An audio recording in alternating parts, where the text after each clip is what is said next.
سرخط مهمترین خبرها: هشدار از آمدن سیل در 2 روز آینده، پیشنهاد تحریم بر ضد منصبداران تاجیکستان و بلاگر ازبک برای حرام گفتن یاگورت زندانی شد.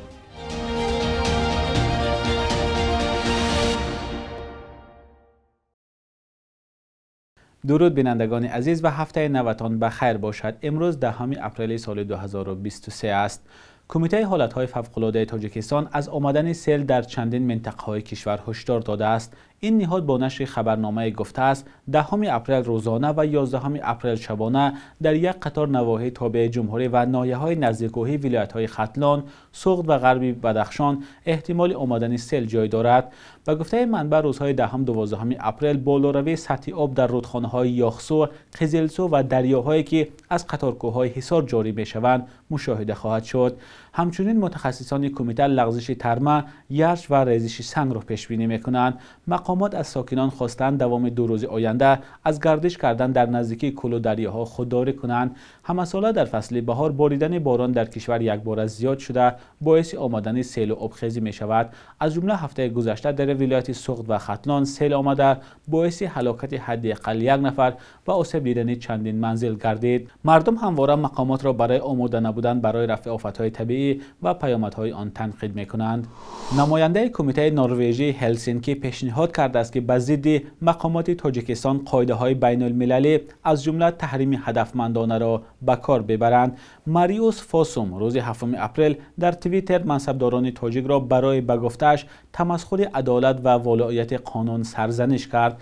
اظهارات این حامی حقوق بشر پس از آن صدا داد که جزئیات پرونده خبرنگاری بازداشت شده تاجیک خورشید فاضلوف به رسانه‌ها راه یافت. او را به عضویت در سازمان‌های ممنوع متهم می‌کنند و خودش باشد این اتهام را رد کرده است. این بند قانون از 5 تا 8 سال زندان را در نظر دارد. نماینده کمیته نروژی هلسینکی نوشته است مقامات خورشید فاضلوف را برای فعالیت قانونیش تعقیب دارد و همین طور باقی مانده‌های آزادی بیان را در کشور از بین می‌برند. سال 2017 ائتلاف عبارت از 23 سازمان غیر دولتی و کاتبات دولتی و وزارت مالیه آمریکا پیشنهاد دادند که علیه 15 منصبدار و تاجر کشورهای گوناگون جهان که در نقض حقوق انسان و فساد مالی گمان بر می‌شوند مطابق سند ماگنیتسکی تحریم جاری کنند. از تاجیکستان در این روی خط پیشنهادی نام رئیس کمیته دولتی امنیت ملی تاجیکستان سایمامین یتیموف ذکر شده بود، ولی تحریم در برابر منصبداران جاری نشد. از درگیری اخیر در سرحد تاجیکستان و قرقیزستان زیاد از نیم سال گذشت. مرز بسته و داد و گریفت بس شده است. این وضع به حیات آدمان و تاجران دو کشور چه تاثیر رساند؟ حالا گزارش را می‌بینیم که با تلاش‌های یکجایی بخش تاجیکی رادیوی آزادی و بخش نوتأسیس میگرانت مدیا و از دو طرف مرز بین دو دولت آماده شده است.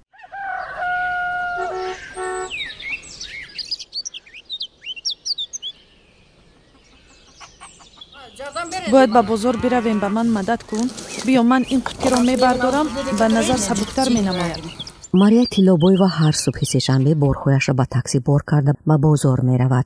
در دهه ارقی ناحیه لیلک ولایت بادکن زندگی می کند. این دهه در سرحد با تاجیکستان جایگیر است. هنگام زدوخورد مسلحانه آخر در سرحد رسته های زیادی بازار سوخته و یا غارت کرده شدند. و این نگاه نکرده کار بازار ادامه دارد. ماریا تیلوبویوا در آنجا میوه و سبزوات می فروشد و با این راه روزگارش را پیش می برد. با گفته وی پس از جنگجال سودا یک باره کم شد. پیشتر هم در اینجا سودا می کردیم، ارزان تر بود. حالا همه چیز گران است و مغازه ها از بین می روند. پیش از جنگ روزی به 20-25 هزار سوم سودا می کردیم. حالا حتی 10,000 سوم نمی شود. پیش از بسته شدن مرز، ساکنان دهه‌های نزد سرحدی تاجیکستان و قرقیزستان هر هفته روز سه‌شنبه در بازار ارقه خرید و فروش می کردند. ساکنان قرقیزستان هر هفته روز یکشنبه به بازار کلان دهه خسته‌ورز تاجیکستان می رفتند. راحت خان صاحبکار از دهه خسته‌ورز به مثل ماریا تیلوبویوا در بازار سودا می کند. درآمد او نیز از حالت در سرحد وابسته است. می گوید پیشتر از قرقیزستان مشتریان زیادی داشت. همتایش از شهر اسفره میرزا رازقوف نیز با حسرت از روزهای آسایشته یاد می آورد که سودا بهتر بود و فایده زیاد به دست می آمد. مرگی رو می رفت اونجا سودا می شد. من بازار سه‌شنبه بازار بالو مال و انم میشه سودا ها نقد میشه خرجا کلینتو هم میگم کلینتو هم ماشون کلینتوی نقد بودم اون دا نقد من ما معامله های نقد میکردیم و های من معامله های نقد خریدار تیز بود. صاحبکار قرغز نیازبک نایبیف هم از حساب سودا روزگارش را میچرخاند. زیاده از 25 سال باز در بازار دهه ارقه سوداگر است. دکان او در رفت جنگ ها سوخت. حالا در نزد دکان سوختش میز و مالهای ضروری را برای روزگار به فروش گذاشته است. پیشتر سودا بود، مگر حالا این را تجارت نامیدن ممکن است؟ ما تنها وقت را بیهوده صرف میکنیم. حالا به مثل پیشینه سودا نیست. قبلا هنگام باز بودن سرحد در اینجا دکانهای زیاد، چایخانه، آشخانه بود و در آن طرف تاکسی ها می ایستادند. هنگام سرحد باز و آرامی بود، از دهه ما 150 سپرینتر می آمد. آنها از تاجیکستان مال می آوردند، به قزاقستان می بردند و پول کار می کردند. تقریبا 150 نفر بی درآمد ماندند. بسیاری ماشین را فروختند، به روسیه رفتند. هر کی به هر کاری که راست آمد مشغول است. اگر اینجا را برقرار می‌کردند 10-15 راننده تاکسی کار کرده می‌توانست. حالا کسی به اینجا نمی‌آید. با بازار دهه ارقه سوداگران از دهه‌های مقصد، دوستوک، بارباردوق، 60 سالگی و کلوندی ناحیه لیلک می‌آیند. حالا ساکنان دهه‌های نزد مرزی تاجیکستان و قرغیزستان افسوس می‌خورند که سودا به مثل پیشتر گرم نیست. از این نه تنها تاجران بلکه کشاورزان هم ضرر می‌بینند. خیر چی بگویم؟ راست گپ در مقایسه با پیشتر سودا کمی سست است. سبب مناسبت بین همسایه‌ها خوب نیست. نخود همین را نفهمید. سودا سست است. با اون چیزی که آوردیم 30 سوم می‌دهند. این همگی چند تنگه است. آخر کاری ما آسان نیست. برای زردآلوی خشک 25-30 سوم می‌دهند. این حتی نرخ مهنت نیست که برای آماده کردنش صرف می‌شود. زردآلوی مویزی که در بازار می‌فروختیم حالا در خانه خوابیده است به مثل غذای کرم‌ها. حالا گاهی می‌فروشیم، گاهی به خانه برمیگردانیم. بیننده های عزیز، گزارش پره دوام روز در سامانه رادیوی آزادی و صفحه های ما در یوتیوب و شبکه‌های دیگر اجتماعی گذاشته خواهد شد. بلاگر ازبکستانی حاجی اکبر ناصروف بعد حرام نامیدن یاگورت 15 شبانه روز حبس شد. ناصروف ویدیو درباره یاگورت حرام را هفته گذشته در کانال خود در پیامک رسانی تلگرام نشر کرد.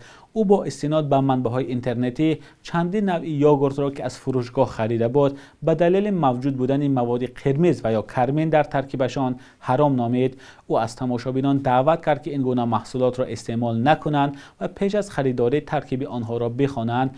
ریاست کارهای داخلی شهر تاشکند گفته است بلاگر معلومات را در اساس عقیده‌های شخصی مذهبی و بدون گرفتن خلاصه کارشناسان ساحه دخلدار پیشنهاد کرده است. بلاگر به تهیه، نگهداری یا پهن کردن مواد ترغیب کننده کینه عداوت ملی، نژادی، قومی و دینی و رعایت نکردن طلبات قانون عیبدار اعلان شد و 15 شبانه روز حبس مأموری شده است. بخش یک روزی تاریخ را همکارم خیرامان بقازاده تقدیمتان میکند که مهمترین تحولات تاریخی در روز 10 اپریل را فرا میگیرد.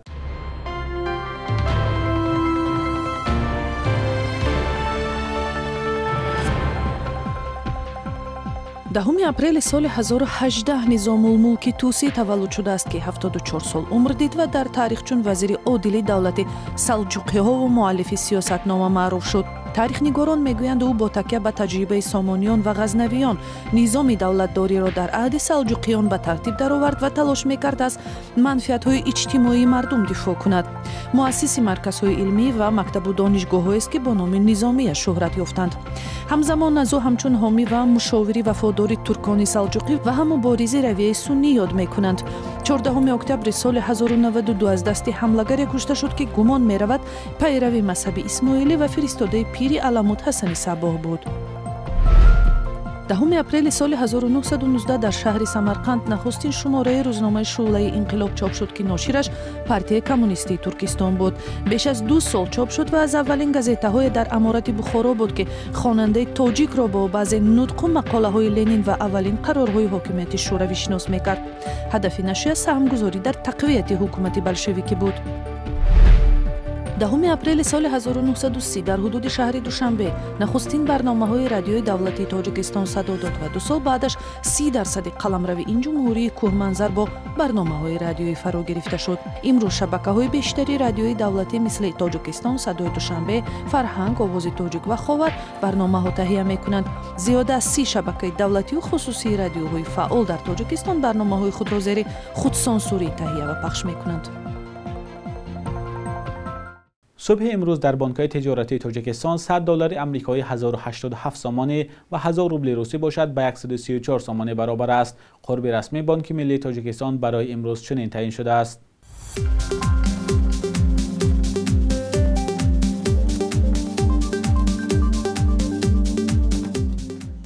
بینندگان عزیز، به پایان برنامه نوید بامداد رسیدیم. همیشه منتظر نظر و پیشنهادهای شما هستیم. تا فردا در همین وقت و ساعت، خدا نگهدارتان.